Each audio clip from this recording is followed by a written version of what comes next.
예, 수험생 여러분 반갑습니다. 자, 이어서 보시면 134페이지 여러분 재산세입니다. 재산세는 시험 문제가 여러분 세 문제 정도가 거의 고정적으로 출제가 되죠. 예, 보시면 재산세 시험 문제는 세 문제가 거의 고정적으로 출제되는데 뭐 박스형 문제가 잘 나오고 있습니다. 박스형 문제가 잘 나오고요. 재산세에서 한 두 문제 정도가 30일의 시험 같으면 박스형 문제로 나오고 그랬는데 박스형 문제로 또 잘 나오고 또 세 문제 나올 때 한 문제는 종합 문제로 주요 내용들을 골고루 섞어서 문제가 나오기도 합니다. 자, 그랬을 때 재산세 우리 어떤 것들을 보냐면 과세 대상, 자 어떤 것을 보유할 때 재산세가 되느냐. 작년에는 종합 문제 속에서 과세 대상에 관한 지문들이 나왔었고요.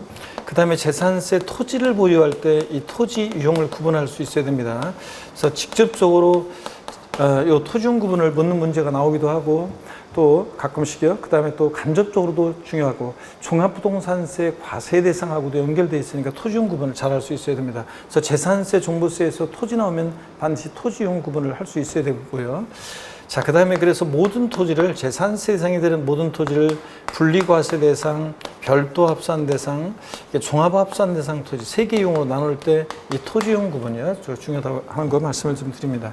자, 그 다음에 직접적으로 간접적으로 의미가 있다. 재산세 납세무자 누가 될 것이냐. 올해 납세무자는 시험에 나온다고 그랬습니다. 그래서 납세무자를 여러분들이 잘 보셔야 됩니다. 누가 재산세 납세무자 될 것인지. 재산세에서요. 또 보시면 재산세 세금 계산해야죠. 그래서 과세 표준 어떻게 결정되고 몇 프로 세율이 적용되는지 이런 것들이요. 세금 계산은 어떻게 할 것이냐. 재산세 세금 계산은 어떻게 할 것인지. 또 재산세요. 세금 계산했으면 내야 되겠죠. 납세지를 어디로 할 것이냐. 납세지. 자, 세금 납부의 장소 관할에 관한 거예요. 또 재산세는 보통 징수하는 세금인데 자, 어떻게 이제 징수가 되는지 납세 절차요. 단골로 뭐 출제가 됩니다. 그래서 자, 과세표준과 세율은 제가 별 표시를 안 했는데 작년에는 무조건 나온다고 했는데 무조건 나왔어요. 올해는 작년만큼은 아니지만 그래도 과세표준과 세율 또 종합문제 속에서 나올 수 있고 중요합니다. 납세 절차는 뭐 그 시험에 매년 나옵니다. 독립화 문제든 종합 문제든 그래서 나오는 거고 비과세도 최근에 또 비과세도 독립화 문제로 나왔고 종합 문제도 나오고 그래서 비과세도 또 여러분들이 항상 종합 문제 대비해서 그래서 한 문제가 이렇게 별 표시를 다 하게 되는데 왜냐면 주요 테마들 왜냐면 종합 문제로 출제되기 때문에 그래요. 세법은 이게 세법은 문항수가 적은 대신 또 그냥 종합 문제로 골고루 여기저기서 뽑아가지고 오지선다를 구성하기 때문에 어쩔 수 없습니다. 자, 그 다음에 이런 것들을 테마로 해서 우리 재산세 또 출제되고 공부합니다. 먼저 보시면 134페이지 1번 문제예요. 지방세법상 재산세 특징에 해당하지 않는 것은 모두 몇 개인가 그랬습니다. 이렇게 출제 안 되더라도 한번 그냥 재산세 이해를 위해서 한번 보겠습니다. 먼저 기억번 특별시, 광역시, 도세, 특광도 아니죠. 재산세는 시군구세입니다. 그 다음에 니은번 원칙 물세인데 예외적으로 토지의 경우 인세역 성격이 있습니다. 시험에서 물세, 인세 이렇게는 안 나와요. 근데 이 의미를 알고 있는지를 물어봅니다. 그래서 주택 같은 것은 주택별로 각각 개별과세하고 토지의 경우에 당해 시군구 관할 구역 내 토지를 소유자별로 합산해서 과세합니다. 그래서 니은번 맞고요. 디귿번 중과산세. 자, 재산세는 보통징수 방법으로만 징수되고 어떤 경우에도 가산금만 적용되지 가산세가 적용되지 않습니다. 그래서 중과산세 X요. 최저한세. 이건 등록면허세에서 최저한세 규정이 있죠. 자, 재산세는 소액징수면제 규정이 적용됩니다. 소액징수면제 최저한세 X고요. 보통징수 방법으로만 징수입니다. 재산세는 학자들이 응익과세 이런 건 뭐 시험에서 안 나와요. 시험에서 나오는 용어는 아닌데 학자들이 쓰는 용어인데 응익과세. 그 재산을 보유함으로 발생할 수 있는 수익성을 보고 부과합니다. 응익과세요. 그 다음에 그래서 이거 맞고요. 15번 분할납부, 물라 분할납부 다 허용되는 지방세죠. 그래서 맞고요. 자, 이렇게 해서 여러분들이 답을 고르시면 되겠습니다. 2번 문제 보시면 2번 문제는 2번 문제 같은 것은 그냥 여러분이 또 한번 참고적으로 그냥 읽어보세요. 여러분들 5번 지문만 한번 보면 재산세 대상 물건이 공부상 등재 현황과 사실상 현황이 다르면 무엇에 따라서? 사실상 현황에 따라 부과합니다. 나머지 여러분들 참고적으로 읽어보시고요. 136페이지 3번 문제를 보겠습니다.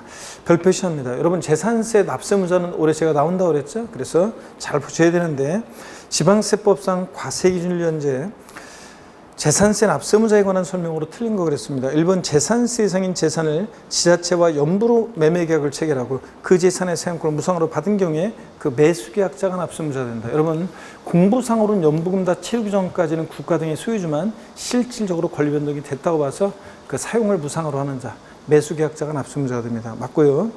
2번 재산세 납세무자인지 해당 여부는 판단 시점은 재산세 과세기일 현재로 한다. 여러분 재산세는 항상 이것이 대상이 되는 물건인지 납세무자는 누가 되는지 과세 표준 등등은 항상 언제요? 과세 기준일을 기준으로 판단합니다. 그래서 맞고요. 3번 요거 개정된 거 시험에 나오는데 전국의 강의 들은 수험생 다 맞힌다고 그랬습니다. 신탁법에 따라 수탁자 명의로 등록된 신탁재산 누가 납세무자입니까 여러분? 위탁자가 납세무자 된다는 거. 수탁자 틀렸습니다. 올해 위탁자 이건 뭐 시험에 나오는 거고요. 3번 정답. 그래서 신탁재산은 취득세나 재산세나 종합부동산세나 신탁한 재산은 누가 다 납세무자가 된다? 위탁자. 4번입니다. 재산세 과세상 재산을 여러 사람이 공유하는 경우에 물론 이제 여러분 취득세에서 제가 신탁법에서 신탁한 재산은 물론 비과세고요. 네, 비과세고 취득세에서는 주택 수 계산할 때 위탁자의 주택으로 계산하는 거고 말이 조금 정확히 얘기하면 위탁자의 주택으로 주택 수 계산하고 재산세 종부세에서 신탁한 재산은 위탁자 납세무자고요. 자, 정정해서 다시 한번 정확히 알려드립니다. 그래서 3번 하여튼 정답이고요. 4번 재산세 이상 재산을 여러 사람이 공유하고 있는 경우 공유재산은 지분이 있죠. 그 지분에 대해서 지분권자가 납세무자인데 지분의 표시가 없으면 지분이 균등한 것으로 봐서 지분권자입니다. 공유재산의 경우는 지분이 가장 큰 자로 한다. X입니다. 지분의 표시가 없으면 나이가 제일 많은 사람으로 한다. X입니다. 지분의 표시가 없으면 지분이 균등한 것으로 봅니다. 갑을이 공유하고 있는 공유재산인데 지분의 표시가 없어 50%씩 50%씩 균등하게 소유하는 것으로 봐서 갑과 을 지분권자 납세무자입니다. 5번이요. 도정법 같은 법령에 의해서 주택 재개발 사업, 도정법 및 도시환경증비 사업의 시행에 따른 환지계획에서 일정한 토지를 환지로 정하지 아니하고 채비지 보류지로 정한 경우에 채비지 보류지는 누가 납세무자? 사업 시행자예요. 사업 시행자. 시공회사 아니에요.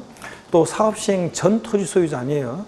자, 채비지 보류지는 사업 시행자예요. 137페이지 4번 문제도 별표시죠. 지방세법상 재산세 납세무자에 관한 설명으로 옳은 거였습니다. 1번 공유재산인 경우에 그 지분에 해당하는 부분 지분이 많은 자를 납세무자로 보되 지분에 표시가 없는 경우 각각 납세무자로 본다는데 여러분 공유재산은 누가 납세무자? 지분권자 각자입니다. 갑지분 60%, 을지분 40%. 지분이 가장 큰 자 아닙니다. 갑은 60% 지분에 대해서 을은 40% 지분에 대해서 지분권자 각자가 납세무자입니다. 지분에 표시가 없으면 지분이 균등한 것으로 봐서 그 지분권자가 각자가 납세무자가 됩니다. 하여튼 공유재산 지분권자입니다. 지분이 가장 큰 자 아니고요. 1번 틀렸습니다. 2번 주택의 건물과 부속들이 소유자가 다를 경우 그 주택에 대한 산출세액을 건축물과 부속들이 면적비로 환분합니까? 아니고 시가 편익비로 환분한 부분에 대해서 자, 건물과 토지의 그 소유자를 납세무자로 봅니다. 원래 주택은 건물과 토지 공시가격 하나로 평가하고 하나로 과세하는데 이럴 때만 이렇게 예외적으로 여러분 주택이 있는데 주택의 건물과 토지 소유자가 다르다. 자, 그러면 이런 경우만 주택과 토지 소유자가 다를 때 주택분 재산세 세액 계산했어요. 나온 세액에 대해서 건물과 토지 면적비로 아니고 시가 순액을 각각 구해봐요. 원래는 하나로 평가하고 하나로 과세하지만 하나로 평가하지만 이럴 때는 따로따로요. 건물과 토지. 그래서 시가 순액 비율이 만약에 6대 4의 비율이다. 그러면 저 나온 세액에 대해서 60%는 토지 소유자의 40%는 주택 소유자 갑이 납세무자가 됩니다. 고지서도 각각 발부가 됩니다. 그래서 시가 순액 비율입니다. 그 다음에 계속해서 보시면 여러분요. 3번입니다. 국가지자체, 지자체 조합이 선승을 받아 조성하는 매매용 토지로서 사실상 조성이 완료된 토지 사용권을 무상으로 받은 경우에 그 사용권을 무상으로 받은 자를 매수계약자로 본다. 이 말은 사용권을 무상으로 받은 자가 납세무자입니다. 이것도 실질적으로 권리 변동이 됐다고 보는 거예요. 4번입니다. 공부상의 개인 등의 명의로 등재되어 있는 사실상의 종중재산으로서 종중수임을 신고하지 아니한 경우에 종중을 납세무자로 본다. 자, 여러분 종중수임을 신고하지 않았습니다. 그러면 과세권자가 이게 종중유산인지 어떻게 알아요? 종중수임을 신고 안 했는데. 그죠? 자, 종중수임을 신고했을 때가 종중이지. 자, 공부상 개인 명의로 등재되어 있는데 종중수임을 신고 안 했다. 실제는 종중재산인데, 자, 종중수임을 신고 안 하면 공부상 소유자입니다.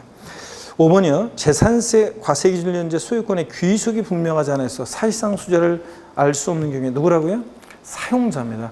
자, 이게 소유권의 귀속이 불명하다는 것은 공부상 소유자를 상대로 어떤 사람하고 소송 중이에요. 재판 끝날 때까지 누가 승소할지 알 수 없어요. 공부상 소유자를 상대로 소송 중이거나 공부상 소유자가 장기간 행방불명일 때 우리는 소유권의 귀속이 불명하다고 합니다. 자, 그러니까 소유권의 귀속이 불명하여 사실상 소유자 알 수 없다. 공부상 소유자 그럴듯하죠? 아닙니다. 공부상 소유자는 어디 간지 알 수 없거나 그 자를 상대로 소송 중이니까 사용자입니다. 소유권 귀속 불명할 때 누구요? 사용자. 딱 꼭 기억합니다. 4번 별표시였고요. 역시 138페이지 여러분요. 5번 문제는 납세지하고 납세무자인데 여러분 지방세는 납세지 당연히 어디입니까? 그 재산 소재지가 되겠죠. 부동산 소재지요. 그래서 여러분 4번 지문 봅니다. 주택의 경우 납세지는 주택 소유자의 주소지 아닙니다. 지방세는 그 부동산 소재지로 가야죠. 물건 소재지로. 그래서 주택 소재지입니다. 그래서 나머지 여러분 읽어보시고요. 139페이지 6번 문제 여러분이 한번 또 읽어 풀어보세요. 여러분이 풀어보시고 140페이지 7번 문제 봅니다.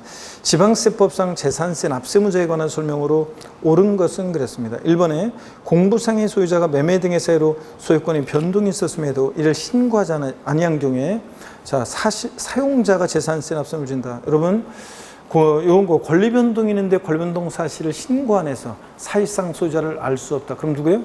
공부상 소유자가 된다고 그랬습니다. 여러분. 그죠? 이런 거. 그래서 권리 변동이 있는데 권리 변동 사실을 신고 안 해서 사실상 소유자를 알 수 없다 그러면 공부상 소유자입니다. 여러분 보세요.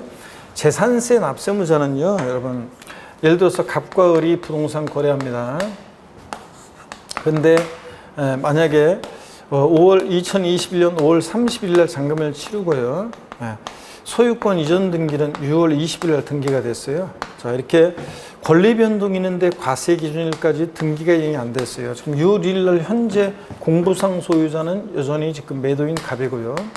그 다음에 5월 30일 날 잔금 치렀으니까 재산을 사실상 소유하는 자는 매수인 을입니다. 그러면 여러분요, 한번 보세요.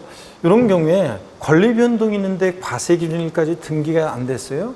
자, 이럴 때는 공부상 소유자가 과세 기준일로부터 6월 1일로부터 10일 이내, 6월 10일까지 과세 기준일로부터 10일 이내 사실은 이게 권리 변동 사실을 계약서 첨부해서 시장군수한테 신고해 주게 돼 있어요. 그래서 신고를 했어요. 그러면 등기는 아직 안 됐지만 5월 30일 날 잔금 치렀네. 그럼 재산세는 원칙 누가 납세무자입니까? 재산세는 원칙 과세 기준일 6월 1일 현재 재산을 사실상 소유하는 자잖아요. 그래서 재산세 납세의무자는 원칙적으로 과세 기준일 6월 1일 현재 재산을 사실상 소유하는 자예요. 그래서 사실상 소유하는 자, 매수인 을이 납세무자가 됩니다. 근데 이런 권리 변동이 있는데 권리 변동 사실을 신고 안 했어요. 그래서 과세권자가 잔금 언제 수요 이런 걸 몰라요. 그래서 권리 변동이 있는데 권리 변동 사실을 신고 안 해서 잔금 언제 수요 이런 걸 몰라요. 그래서 사실상 소유자가 누군지 알 수 없다. 그럴 때 누가 돼요? 공부상 소유자가 된 경우도 있잖아요. 자, 그래서 예외적으로 재산세에서 공부상 소유자가 되는 경우가 있습니다. 자, 어떤 경우냐? 권리 변동이 있는데 권리 변동 등의 사실을 신고 안 했어요. 권리 변동 사실을 신고 안 해서 과세권자가 사실상 소유자가 누군지 알 수 없을 때, 사실상 소유자가 누군지 알 수 없다. 그러면 누가 납세무자가 되냐? 공부상 소유자가 납세무자가 됩니다. 사실상 소유자가 누군지 알 수 없을 때 공부상 소유자가 됩니다. 금방 나왔죠? 그래서 권리 변동 사실의 신고 여부와 관계없이 사실상 소유자다. 이래도 틀려요. 권리 변동 사실을 신고해서 여기 보세요. 권리 변동 사실을 신고해서 사실상 소유자가 누군지 알 수 있으면 사실상 소유자고, 권리 변동 사실을 신고 안 해서 사실상 소유자가 누군지 알 수 없으면 누구다? 공부상 소유자입니다. 또 아까 나왔던 건데 실제는 종중재산인데 공부상 개인 명의로 등재되어 있습니다. 종중소임을 신고 안 하게 되면 과세권자는 어쩔 수 없어요. 이 종중재산인지 어떻게 알아요? 그 공부상 개인 명의로 등재되어 있는 그 공부상 소유자를 납세무자로 합니다. 자, 이렇게 해서 원칙 재산세 납세무자는 과세 기준일 현재 재산을 사실상 소유하는 자의 원칙은 실질과세원칙상 등기등록과 무관하게 과세하니까. 근데 예외적으로 공부상 소유자가 되는 경우도 있습니다. 이렇게 권리변동 등이 있는데 권리변동 사실을 신고 안 해서 사실상 소유자를 알 수 없거나 또는 공부상 개인 명의로 등재되어 있는 종중재산, 종중세금을 신고 안 하면 공부상 소유자입니다. 종중세금을 신고하면 종중이고요. 자, 그러면 이렇게 됐고 140페이지 그랬어요. 여러분 1번 질문, 공부상의 소유자가 매매 등의 사유로 소유권이 변동했는데도 이 신고하지 않아서 사실상 소유자 알 수 없다. 누가요? 요거 공부상 소유자입니다. 사용자 아닙니다. 사용자가 되는 것은 소유권의 귀속 불분명할 때 사용자고요. 2번입니다. 신탁법에서 수탁자 명의로 등록된 신탁재산은 누가 납세의무자라고요? 위탁자입니다. 수탁자 틀렸고 위탁자고.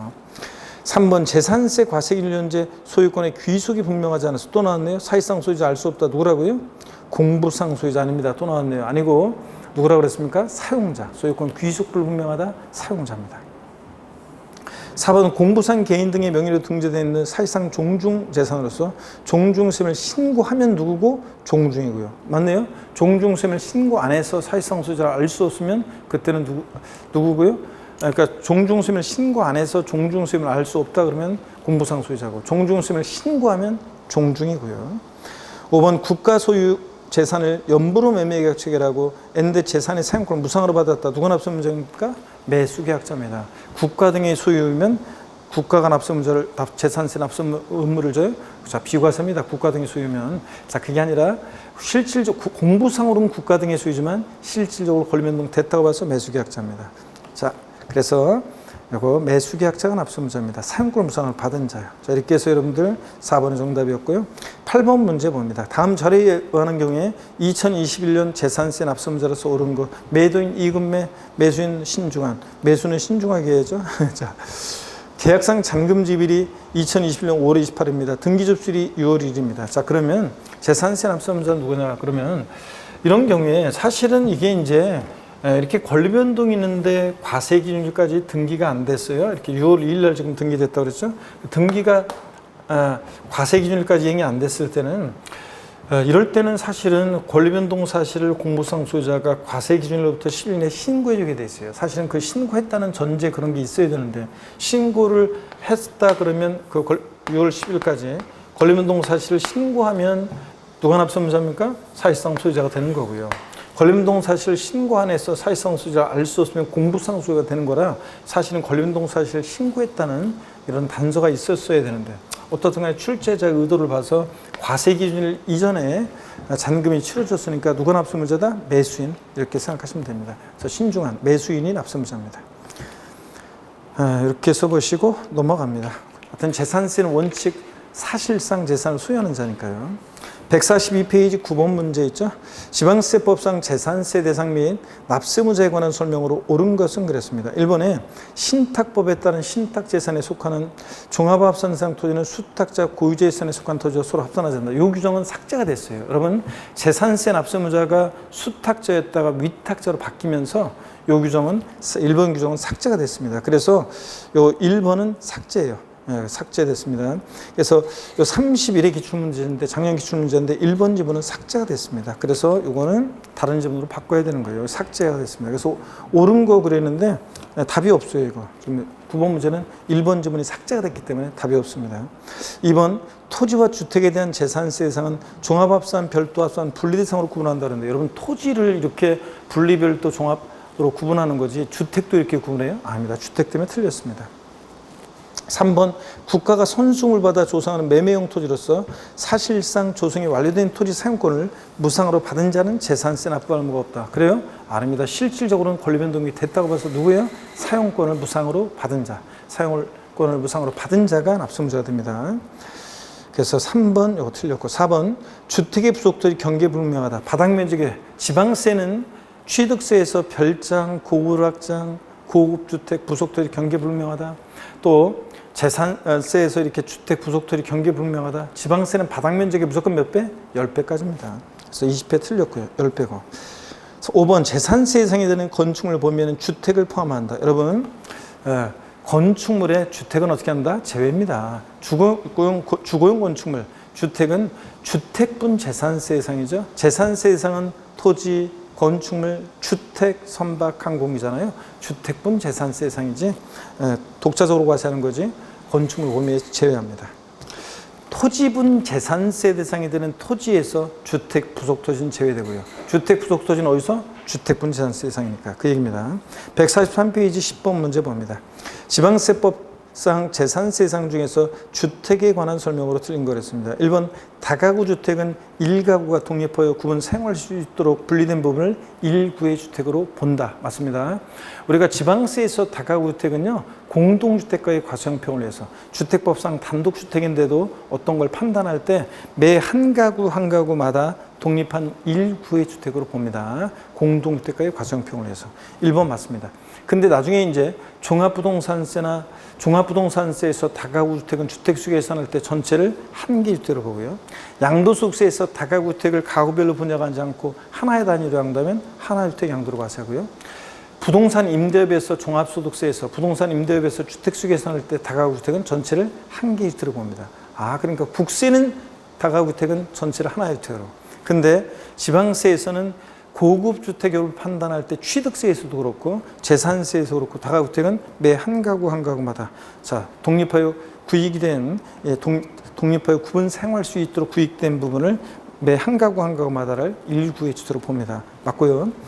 2번 주택에 딸린 토지는 토지분 재산세로 별도로 과세는 아닙니다. 상가는 건물과 토지를 따로따로, 상가 건축물은 건축물분 재산세 대상으로, 토지는 토지분 재산세 대상으로 건물과 분리돼서 과세되지만 우리 주택은 건물과 토지 하나로 평가해서 주택분 재산세 대상으로 과세합니다.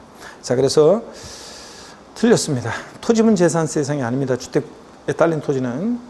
3번 주택 부속토지 경계가 명백하지 않다. 바닥 면적 몇 배요? 10배까지 부속토지를 봅니다. 하여튼 정답은 2번이고요. 3번 맞고 4번 1구의 건물이 주거와 주거 2배용도에 겸용된다. 1구 건물이 겸용될 때는 항상 여러분 뭘 기억해요? 50%. 주거용 상면적이 50% 이상이면 전부주택입니다. 50%. 1동 건물 나오면 항상 여러분 1동 건물이 겸용주택일 때는 항상 여러분이 뭘 기억하시냐면 1동 건물이 겸용주택이다 그러면 자, 여러분 보세요. 재산세에서 겸용주택, 주거와 주거 2배용도에 겸용되는 겸용주택. 이걸 주택으로 보느냐 상가로 보느냐에 따라서 재산세 세금 계산이 확 달라지죠. 그럴 때 재산세에서 1동 건물은요 이렇게 기억해요. 취득세에서 겸용주택 내용은 지방세법의 규정은 없지만 예규에서 취득세 겸용주택은 재산세 1동 건물하고 똑같아요. 1동 건물하고 내용이 똑같습니다. 건물 한 개 동이 겸용주택일 때 1동 건물 겸용주택일 때하고 똑같습니다. 취득세하고 재산세는 면적에 비례해서 주거 면적과 주거 이해 면적에 비례해서 주거 부분만 주택으로 봐요. 주거 부분만 주택으로. 그래서 주거 부분만 주택으로. 그래서 이렇게 암기 어떻게 하느냐? 쿵쿵따 버전으로요. 쿵쿵 잘 보세요. 쿵쿵따 쿵쿵따 쿵쿵따리 쿵쿵따 취득세 재산세 면적 비례 주거만요. 쿵쿵따 쿵쿵따 쿵쿵따리 쿵쿵따 취득세 재산세 면적 비례 주거만요. 그래서 주거 면적이 크더라도 전부주택 그러면 틀려요. 주거분만 주택입니다. 주거분만 주택. 취득세와 재산세 1동 건물은. 근데 재산세에서 일부 건물이요. 재산세 일부 건물은 근데 재산세에서 일부 건물은 독립하여 구입이 된 일구 건물, 한 개층 전체가 일구 건물이 될 수 있고 한 개층이 101호 출입문 별도로 돼서 101호, 102호, 103호 이렇게 나눠져 있으면 101호, 102호, 103호 각각 독립하여 구입이 된 일구 건물이 됩니다. 그럴 때 일구 건물 나오면 항상 뭘 기억해요? 50%. 주거용 사용 면적, 주거용 사용 면적이 100분의 50% 이상이면 50% 이상이면 이거는 전부 주택입니다. 주거용 사용 면적이 50% 이상이면 전부 이 일구 건물은 주택으로 봅니다, 여러분. 자, 그래서 주거용 상면적 50% 이상이면 전부 주택이고요. 자, 그래서 겸용주택, 취득세, 재산세, 쿵쿵따, 쿵쿵따, 쿵쿵따리 쿵쿵따, 취득세, 재산세, 면적 비례 주거만이고 일구 건물 나면 항상 50%, 주거용 상면적이 100분의 50 이상이면 전부 주택이고요. 자, 꼭 기억합니다. 그래서 4번 일구 건물은 주거용 상면적 50% 이상이니까 전부 주택. 5번 1동 건물은 면적 비례 주거만요. 주거용 상되는 부분만 주로 본다. 맞죠? 예. 넘어갑니다. 11번 문제는 여러분이 한번 풀어보세요. 여러분들의 11번 대상인 거 아닌 거. 자, 토지, 건축물, 주택, 선박, 항공기 5가지요. 여러분이 풀어보시고 12번 문제 봅니다. 재산세 대상에 관한 설명으로 틀린 거 그랬습니다. 1번에 재산세 대상 토지는 공간정보의 구축 및 관련한 법률에 따라 지적공부의 등록 대상이 되는 토지뿐만 아니라 모두요 사실상의 토지를 포함합니다. 실질과 선축상. 2번 재산세 대상이 되는 별장은 주택분 재산세 대상입니다. 따라서 별장은 항상 주택은 건물과 토지를 통합해서 주택분 재산세로 과세하고요. 3번 또 나왔네요. 일동 건물이 주거와 주거 외 용도에 개명되는 경우에 주거용 상들의 면적이 전체 50% 이상인 경우 주택으로 본다. 이렇게 뒤바꾸는 거죠. 일동 건물은 쿵쿵따 쿵쿵따 쿵쿵따리 쿵쿵따 취득세, 재산세, 면적비례 주거만이고 주거분만 주택이고 일구 건물이 항상 50% 일구 건물 나오면 항상 주거용 상면적 50%를 기억하고요. 그래서 이거 일구 건물에 관한 설명이죠. 일동 건물이 아니라. 자, 그래서 3번 틀렸습니다. 이것은 1구의 건물이 주거용 상면적 50% 이상이면 전부 주택입니다. 그래서 3번 이거 틀렸습니다. 4번 재산세 대상 공부상 현황과 등재 현황과 사실상 현황에 따르면 무엇에 따라서 사실상 현황에 따라 불구하고요. 5번 하여튼 주택 부속 토지 경계 불응량하면 바닥 면적 몇 배? 10배까지요. 그래서 반복되죠. 그래서 3번이 정답입니다. 140 자, 그래서 3번이 정답 맞죠? 3번이 정답이고 13번 문제 볼게요. 146페이지 13번 문제. 토지용 구분에 관한 게 나옵니다. 재산세 대상이 되는 모든 토지를 우리 분리, 별도, 종합합산 대상으로 나눌 때요. 자, 여러분 제가 재산세 토지용 구분하는 거 요거 자세히 제가 일단은 요거를 배경적인 걸 쫙 설명하면 너무 시간이 많이 걸리니까요. 자, 그래서 좀 그렇긴 한데 여러분 재산세 대상이 되는 토지 모든 토지 우리 이용 모습에 따라 이렇게 나눴잖아요. 한번 보시면 토지분 재산세 대상이 되는 토지에는 그 토지 공개념적인 요소가 바탕에 있다고 그랬습니다. 토지 공개념적인 요소가 바탕에 있고, 그래서 토지를 이용할 때는 공공복리 증진에 맞게 이용해라. 자기 땅이라고 지멋대로 이용하면 안 된다. 또 효율성 있게 이용해라. 효율적으로. 땅덩어리 잡고 인구 많은 나라니까. 잘 이용한 다음에 자손만대 물려줘야 되겠죠. 그래서 자연환경 보존에 유의하면서 이용해라. 이렇게 얘기하고 있습니다. 이걸 바탕으로 해서 재산세 대상이 되는 토지, 모든 토지인데 이 모든 토지를 우리가 토지 이용 모습에 따라 이렇게 나눴습니다. 모든 토지를. 자, 그래서 어떻게 나왔냐면 모든 토지요. 토지 이용 모습에 따라서 모든 토지를 생산과 관련한 생산 관련 토지 이용 모습도 있고, 그 다음에 생산된 걸 소비자들에게 유통시켜주는 유통상업적 목적의 토지 이용 모습도 있고, 그 다음에 유통상업적 목적의 토지 이용 모습도 있고요. 자, 그 다음에 나대지, 지상의 건축물이 없는 땅, 나대지, 잡종지 같은 토지 이용 모습도 있고요.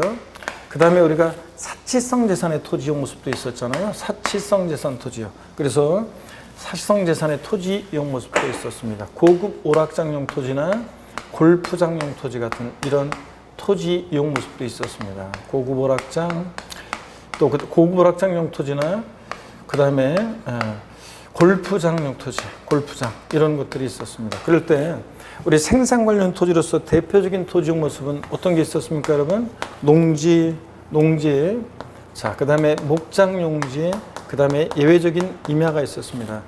그 다음에 얘네들은 토지용 모습이 토지 공개념에 부합하기 때문에 낮은 조율세를 정한다고 그랬죠. 그 다음에 공장용지 등이 있었습니다.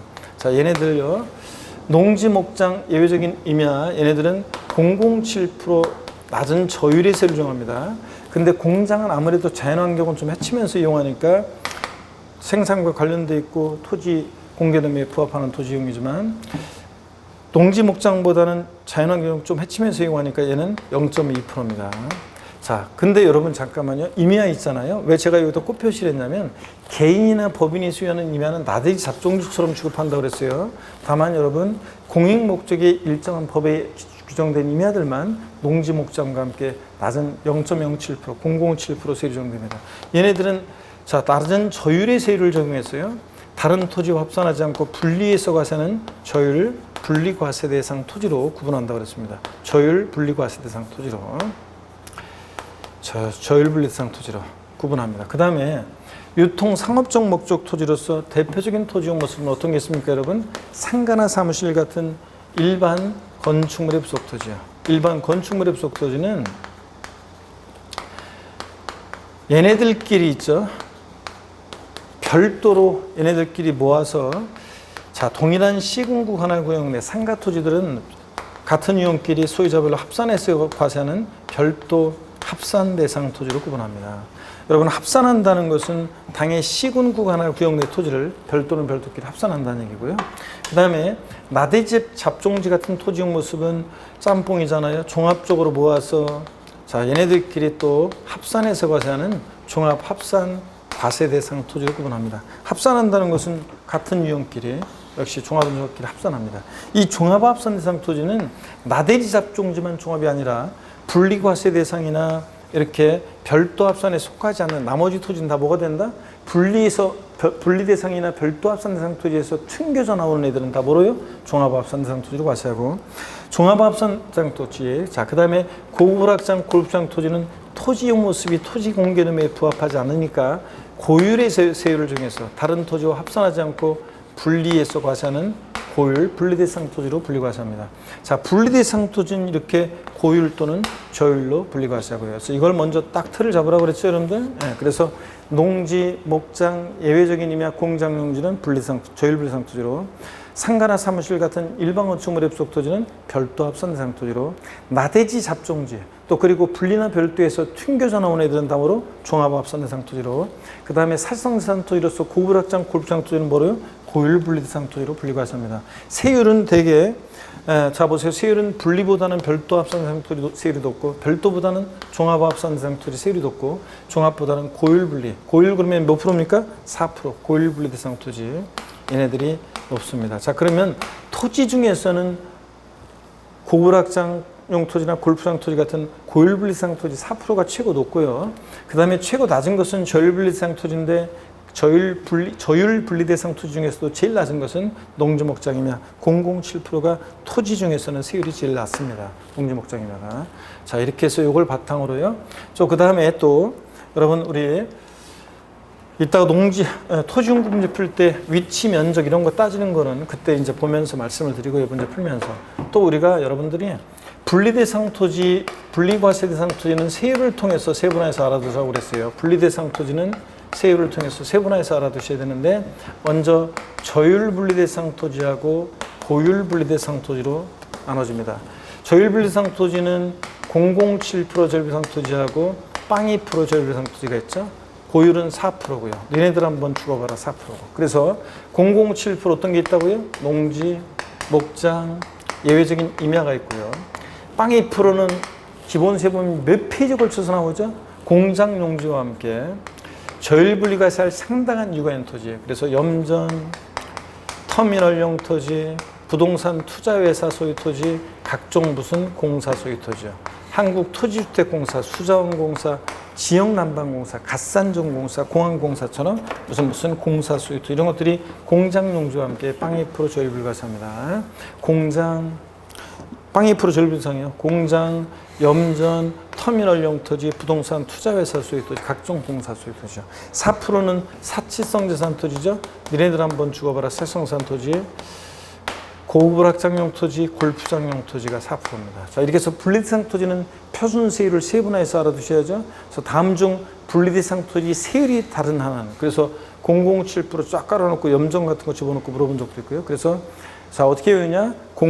우리 007빵 게임으로 007빵 의학 이거죠. 그래서 분리대상 토지 표준 세율을 세분화해서 007빵이 쏘니까 4보다 죽는다. 이렇게 외우라고 그랬습니다, 여러분. 그죠? 007빵이 4 비례세율 이렇게. 자, 0.07% 농지 목장 예외적임이야. 0.2% 공장 등 사실상 토지요. 자, 그러면 한번 보겠습니다. 146페이지 지방세법상 재산세 분리대상 토지에 해당하지 않는 거 그랬습니다. 1번에 매립한 측에서도 농지를 취득한 법인이 과세기준을 현재 직접 경작하는 농지. 자, 여러분요, 법인 및 단체 소유 농지는 원칙 종합합산이에요. 일반적인 여러분 제조업이나 금융업이나 유통업, 일반적인 법이나 단체가 소유한 종합인데 예외적으로 분리 대상이 되는 법인 및 단체 소유 농지 있었습니다. 예외적으로 분리상이 되는 법인 및 단체 소유농지 어떤 게 있었어요? 종, 농, 매, 사, 농이요. 그렇잖아요. 종농, 매, 사, 농. 예. 종중이 소유하는 농지, 농업법인 소유농지, 매립간척한 법인이 직접 경작하는 농지, 현대아산에서 직접 경작하는 농지, 사회복지사업자가 음성꽃동네 사회복지사업자가 자가 소병에 사용하는 농지, 음성꽃동네에서 농지 수유하고 있는데 농사지어서 생산된 농산물을 판매하는 게 아니라 자기들 식탁에 올릴 때 한국농어촌공사가 농가에 보급하게 수유하는 농지. 그래서 종농, 매, 사, 농의 경우만 예외적으로 법인 및 단체 소유 농지인데 분리과세합니다.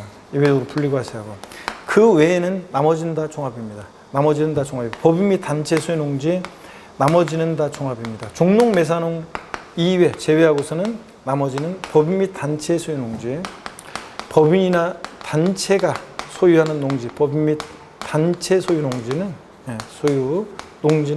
다 여기에 종농, 매사농만 불리고 나머지는 다 종합이었습니다. 그 다음에 계속해서 보시면 여러분 3번이요. 도시지역의 주거지역, 상업지역, 공업지역 내 수자는 목장용지. 여러분 토지용금제 풀 때 개인 소유 자격농지는 위치, 있어야 할 곳에 있느냐를 보고 목장은 뭘 봐요? 위치 면적. 목장은 있어야 할 곳에 있느냐, 기준 면적 이내냐 본다고 그랬습니다. 목장 위치 면적을 보는데 도시의 주거지역, 상업지역, 공업지역 내에 있습니다. 목장이 있어야 할 곳에 있는 건가요? 아니죠. 있어야 할 곳에 있지 않으니까 뭐예요? 종합입니다. 자, 그 다음에 그래서 3번 여러분 정답이고 4번이요. 공공토지 비축하는 법률에 따라 공공개발용으로 비축하는 토지. 당연히 이런 것들은 공익적 냄새가 나죠. 그러니까 분리과세할 것이고요.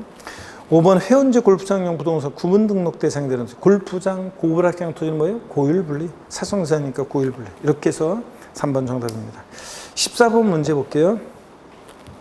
지방세법상 재산세 대상 토지 구분에 관한 연결로 틀린 거 그랬습니다. 1번 장사 등에 관한 법률에 따른 법인묘지용 토지요. 이거는 지목이 묘진 토지는 원래 비과세하는데 취득세만 과세지 등록면에서의 재산세는 비과세입니다. 자, 근데 다만 장사 등에 관한 법률에 따른 법인묘지용 토지는 상업용 토지죠. 공업묘지. 묘 쓰려면 공지에다 묘 써야 되고, 자, 그래서 이건 공지를 필요로 하는 업종 중에 하나인데, 그래서 공지 상태지만 상업용 토지니까 별도 합산과세합니다. 박물관, 미술관, 동물원, 식물원 등의 야외 전시장용 토지. 이것도 역시 업종의 특성상 자동차 운전학업용 토지, 운수회사의 차고지, 레미콘 제조업용 토지, 야적장, 컨테이너 장치용 토지, 물류단지, 물류시설용 토지, 견인된 차 보관용 토지, 폐기물 매립장용 토지 이런 것처럼 얘는 공지를 필요한 업종입니다. 일정 면적까지는 공지 상태지만 사업용 토지로 봐서 별도 합산 과세하는 겁니다. 익혀두시고 3번 일반 영업용 건축물의 건축물로서 시가순액에 해당 부속 토지 시가순액이 몇 프로? 2% 미달할 때 이 저역 건축물 바닥 면적은 별도 합산, 바닥 면적을 제외한 토지는 종합 합산 과세합니다. 바닥 면적은 별도, 바닥 면적을 제외한 토지는 종합 합산. 이런 규정이 없으면 사람들이 나대지 잡종지에다가 허름하게 조립식으로 가건물 세워놓고 이게 상가 토지니까 이거는 이게 상가니까 이게 조립식 건물 이게 상가니까 이건 다 상가 토지 뭐 이럴 거 아니에요. 그런 걸 막기 위해서 건축물의 시가순액이 만약에 1천만 원이다. 건축물의 시가순액이 부속 토지 시가순액 예를 들어서 10억이다. 건축물의 시가순액이 부속 토지 시가순액이 몇 프로예요? 2%에도 10억이 2%면 얼마예요? 2천만 원. 건축물의 시가순액이 부속 토지 시가순액에 자 2%도 미달해요. 그러면 이런 저가격 건축물은 없는 토지로 본다 그랬죠? 건축물 없는 토지니까 뭐가 돼? 나대지. 그래서 종합합산 대상 토지가 됩니다. 종합합산 대상 토지로. 건축물의 시가순액이 부속 토지 시가순액에 2%도 미달할 때. 자, 이런 저가격 건축물 없는 토지로 봐서. 근데 주의할 것은 이 저가격 건축물 바닥 면적은 뭐가 되고 별도 합산. 바닥 면적은 별도. 바닥 면적을 제외한 토지가 종합합산입니다, 여러분들. 만약에 바닥 면적이 200이고 전체 토지가 만약에 3,000이다 그러면 2,800제곱미터가 종합합산 면적이에요. 바닥 면적을 제외한 토지니까 2,800제곱미터가. 전체가 3,000이었을 때. 계속 이어서 봅니다. 종합 맞고요. 그 다음에 4번 나대지 잡종지는 원래 구항이 뭡니까? 종합이고. 군적의 공장 건축물의 부속 토지로서 공장 입지기 면적 이내 토지. 여러분 공장은 토지용 구문제 풀 때 뭘 봐요? 위치 플러스 면적이요. 위치 플러스 면적. 그럼 군지역, 깡촌이라고 그랬죠? 군은 면적은 뭐든지 다 있어도 돼요. 그리고 기준 면적 이내니까 뭐예요? 분리. 그래서 있어야 할 곳에 있고 기준 면적 이내니까 분리해야 됩니다. 5번 정답이에요. 자, 147페이지 15번 문제 봅니다. 지방세법상 재산세상 토지를 분리한 것으로 틀린 거 그랬습니다. 공장의 부속 토지로서 개발제한구역의 지정이 있기 전에 그 부지 취득이 완료된 곳으로서 공장 입지 면적 범위 안의 토지. 자, 이런 건 딱 공익적 목적의 냄새가 나잖아요. 그래서 요거 분리과세합니다. 공장 용지처럼 빵2%, 0.2% 분리과세합니다. 2번이요. 여객자동차 운사법 규정에 따라 면허 인가를 받아 계속 사용하는 자, 여객자동차 터미널용 토지, 공장, 염전, 터미널용 토지. 자, 보세요. 공장, 염전, 터미널용 토지, 부동산 투자회사 소유 토지, 각종 공사 소유 토지 뭐예요? 빵2% 저율분리입니다. 빵2% 저율분리. 그 다음에 3번 자연공원법에 따른 자연 환경 보존지구 안에면은 국립공원, 도립공원 같은 데 있는 임야니까 이거 비과세입니다. 여러분 절 보실래요? 어떤 거냐면 이걸 꼭 기억하셔야 돼요. 자연공원법에 따른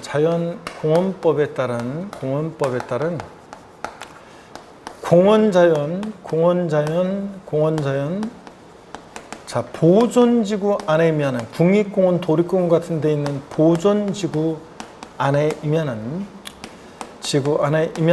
요거는 국립공원, 도립공원 같은 데 있는 거니까 비과세입니다. 근데 자연공원법에 따른 공원자연 환경지구 안에면은 요거는 범나오고 지구 구역 내에 있는 임야니까 분리과세입니다. 그래서 보존지구 안에면은 비과세고 환경지구 안에면은 분리과세입니다. 범나오고 지구 구역 내에 있는 임야에서 공익목적이면은 범나오고 무슨 법에 의한 지구 구역 내에 임야는 요거 분리과세한다고 그랬습니다. 임야. 자, 그 다음에 계속해서 봅니다.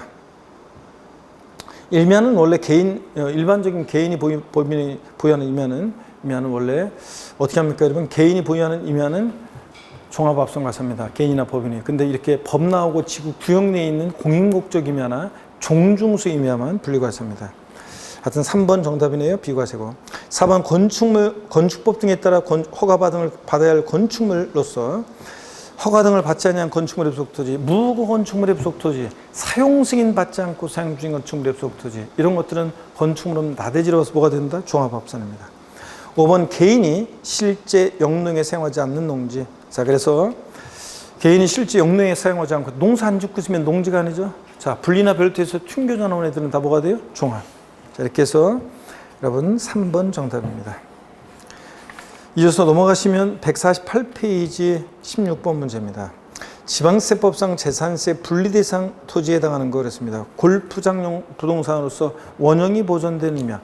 이건 정확히 얘기하면 회원제 골프장이 아닌 골프장용 토지로서 원형이 보존되는 임야는 이거는 사업용 토지로 봐서 별도합성과세입니다. 별도합성과세하고. 그 다음에 2번 자연공원법에 따른 공원자연 보존주관의 임야. 금방 얘기 드렸네요. 이거 뭐라고요? 국립공원, 도립공원 내에 있는 임야니까 비과세입니다. 3번 자연공원법에 따라 지정된 공원자연 환경지구안의 임야. 금방 제가 비교해 드렸었죠. 환경지구안의 임야는 뭐하고? 분리과세입니다. 분리과세. 3번 정답이네요. 네.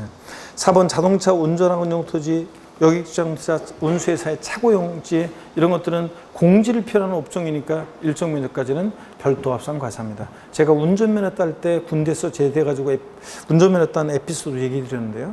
한국사에서는 인맥이 최고고 이런 거 중요하다. 제가 얘기 드렸잖아요. 그래서 하여튼 이런 것들은 공지를 필요한 업종으로서 별도 합산과세하고요. 17번 문제 여러분이 풀어보시고 18번도 여러분이 한번 풀어보시기 바랍니다. 19번 봅니다. 도시지역 중 공업지역 내에 있는 건물의 바닥 면적이 200이고 건물에 딸린 토지 면적이 1000제곱미터일 때 종합합산 대상 변적은 그렇습니다. 우리가 일반 건축물의 부속 토지요. 일반 건축물의 부속 토지는 어떻게 했습니까? 일반 건축물의 부속 토지요. 자, 일반 건축물의 부속 토지는 여러분 일반 건축물의 부속 토지는 기준 면적 이내면 별도, 초과면 종합입니다. 여러분 앞 동네 뭐라고 되어 있던 뒷동네 기준 면적을 초과한 토지 나왔다. 볼 것이 뭐가 된다고 그랬어요? 종합합산. 자, 그러면 일단 건축물 기준 면적, 건축물 바닥 면적 200이죠. 바닥 면적의 용도적에 따른 적용 배열. 우리가 상업지역은 혹시 모르니까 외워둡니다. 3배. 공업지역은 용도적에 따른 적용 배열이라는 게 4배인데 상업지역은 3배, 공업지역 4배예요. 그럼 800제곱미터는 기준 면적 이내니까 별도 합산한 과세하고 별도 기준 면적이니까 전체가 이게 지금 전체가 얼마예요? 전체가 1000제곱미터입니다. 전체 1000에서 기준 면적 800제곱미터를 빼니까 나머지가 기준 면적을 초과한 면적이죠. 그러니까 얼마예요? 200제곱미터가 기준 면적을 초과한 면적으로서 종합 합산 과세합니다. 일반 건축물의 부속 토지 기준 면적 이내면 별도인데 그 기준 면적 어떻게 계산하냐? 건축물 바닥 면적에다가 용도적에 따른 적용 배율을 곱해서 적용 배율을 곱해서 구합니다. 자, 그래서 여기서는 기준 면적을 초과한 토지가 종합이니까 1000에서 800 뺀 200제곱미터입니다. 2번 정답이요. 자, 계속 이어서 봅니다. 150페이지로 넘어가서 20번도 여러 가지 쭉 나오는데 요거 여러분이 한번 또 토지용 구분 배운 거 한번 지식으로 문제 풀어보시고요. 21번 문제 봅니다. 지방세법상 별도 합산 대상 토지에 해당하지 않는 거 그랬습니다. 자동차 운전화 원용 토지, 업종을 상상해 보세요. 공지를 필요한 업종들이지. 박물관, 미술관, 동물원, 식물원 등의 야외 전시장용 토지. 자, 공지를 필요하죠. 그래서 별도 합산 과세하고. 3번 건축물의 시가총액이 해당 부속토지 시가총액 몇 프로? 2%도 미달할 때. 이 저기 건축물 바닥 면적은 별도고 바닥 면적을 제외한 토지는 뭐가 되고? 종합. 이거요. 종합입니다. 그래서 3번 정답. 4번 장사 등에 관한 법률에 따른 법인묘지용 토지는 사업용 토지죠. 이 공업묘지. 별도 합산 과세하고. 5번 관련 법률에 따라 스키장, 골프장 토지 중 원형이 보존되는 임야. 요거 사업용 토지로 봅니다. 별도 합산 과세입니다. 22번 문제 봅니다. 지방세법상 종합합산 대상 토지는 그랬습니다. 1번 문화재보호법에 따른 지정문화재 안에 임야. 딱 보니까 임야는 원칙 개인 법인 소유 임야 종합이고 나머지 범나하고 무슨 지구 구역 내에 있는 공익목적 임야가 분리과세하는데 공익목적인 목적이 냄새나잖아요. 그래서 분리. 2번 국가가 국방상 목적 외에는 그 사용 및 처분을 제한하는 공장군의 토지. 딱 보니까 이것도 공익적 목적이 냄새나잖아요. 빵 2%, 0.2% 제일 분리. 3번 건축법 등 허가받을 건축물로서 허가받지 아니하는 건축물의 부속 토지는 건축물 나대지로 봐서 뭐가 됩니까? 종합. 3번 정답이네요.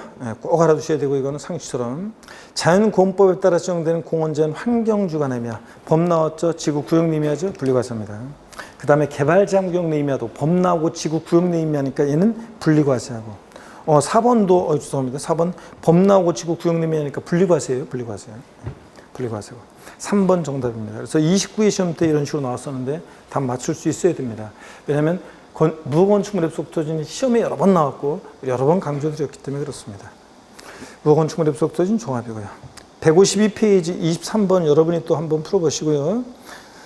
그 다음에 24번 문제 보겠습니다. 24번 문제부터는 비과세네요. 그럼 잠깐 쉬었다가 재산세, 비과세 또 이어서 계속 보도록 하겠습니다. 잠깐 쉬겠습니다, 여러분.